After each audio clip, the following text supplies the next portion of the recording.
ಸ್ನೇಹಿತರೆ, ಹೇಗಿದ್ದೀರಾ? Welcome to story master Kannada. ನಾನು ಧನುಶ್ರೀ. ಕಳೆದ ಕೆಲ ತಿಂಗಳುಗಳಿಂದ ಕನ್ನಡ ಟೆಲಿವಿಷನ್ ವೀಕ್ಷಕರ ನಡುವೆ ನಿರಂತರವಾಗಿ ಕೇಳಿಸುತ್ತಿದ್ದ ಒಂದು ಹೆಸರು, ಒಂದು ಕಾರ್ಯಕ್ರಮ ಅಂದರೆ ಅದು ಬಿಗ್ ಬಾಸ್ ಕನ್ನಡ ಸೀಸನ್ 12. ಈ ಕಾರ್ಯಕ್ರಮ ಶುರುವಾದ ದಿನದಿಂದಲೇ ಸ್ನೇಹಿತರೆ, ಇದು ಒಂದು ಕೇವಲ ರಿಯಾಲಿಟಿ ಶೋ ಆಗಿ ಉಳಿಯಲಿಲ್ಲ. ಮನೆ ಮಾತು, ಬೀದಿ ಮಾತು, ಆಫೀಸ್ ಚರ್ಚೆ, ಬಸ್ ಸ್ಟಾಪ್ ಮಾತುಕತೆ, ಎಲ್ಲೆಲ್ಲೂ ಬಿಗ್ ಬಾಸ್ ಸೀಸನ್ 12ರ ಬಗ್ಗೆ ಮಾತನಾಡೋಕೆ ಶುರುವಾಯಿತು. ಯಾರು ಹೇಗಿದ್ದಾರೆ, ಯಾರು ಜಾಸ್ತಿ ಕಾಣಿಸ್ತಿದ್ದಾರೆ, ಯಾರು ಜನರಿಗೆ ಹತ್ತಿರವಾಗ್ತಿದ್ದಾರೆ ಅನ್ನೋ ವಿಚಾರಗಳೇ ದಿನನಿತ್ಯದ ಚರ್ಚೆಗೆ ವಿಷಯವಾಗಿತ್ತು.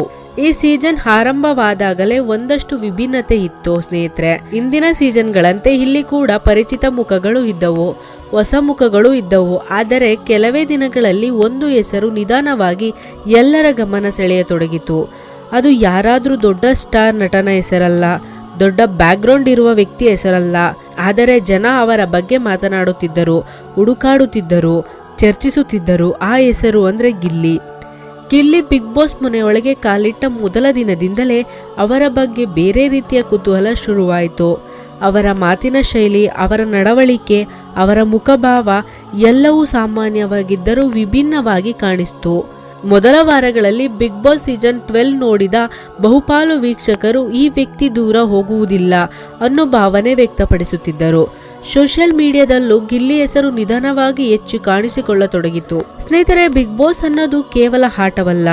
ಅಲ್ಲಿ ಪ್ರತಿಯೊಬ್ಬ ಸ್ಪರ್ಧಿಯ ವ್ಯಕ್ತಿತ್ವ ಹೊರಗೆ ಬರುತ್ತೆ. ಕೆಲವರು ಜಗಳಗಳಿಂದ ಗಮನ ಸೆಳೆಯುತ್ತಾರೆ, ಕೆಲವರು ತಂತ್ರಗಳಿಂದ, ಕೆಲವರು ಮಾತಿನಿಂದ. ಆದರೆ ಗಿಲ್ಲಿ ವಿಚಾರದಲ್ಲಿ ಜನಗಮನ ಸೆಳೆದಿದ್ದು ಅವರ ಸಹಜತೆ.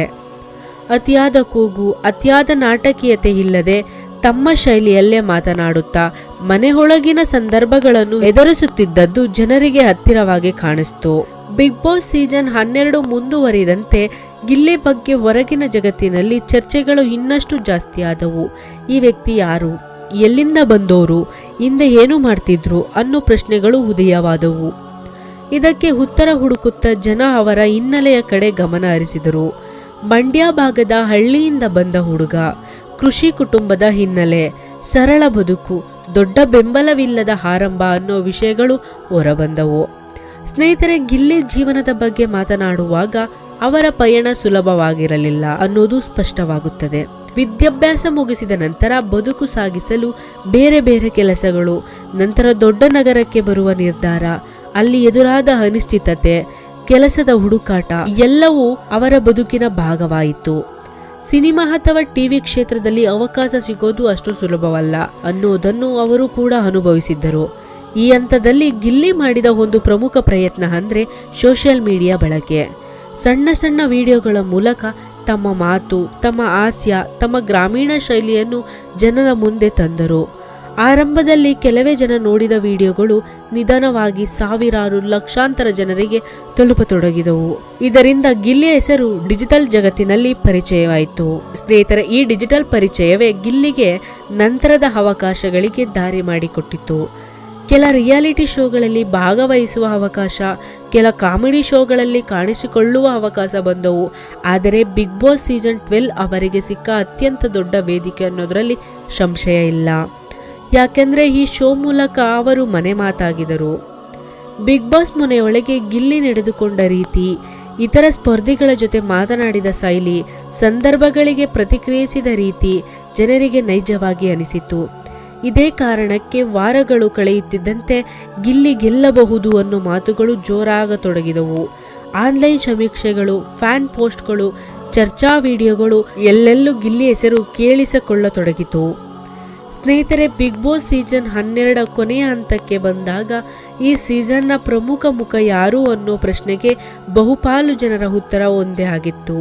ಫಿನಾಲೆ ದಿನ ಹತ್ತಿರವಾದಂತೆ ಗಿಲ್ಲಿ ಗೆಲುವಿನ ಬಗ್ಗೆ ನಿರೀಕ್ಷೆಗಳು ಇನ್ನಷ್ಟು ಗಟ್ಟಿಯಾದವು.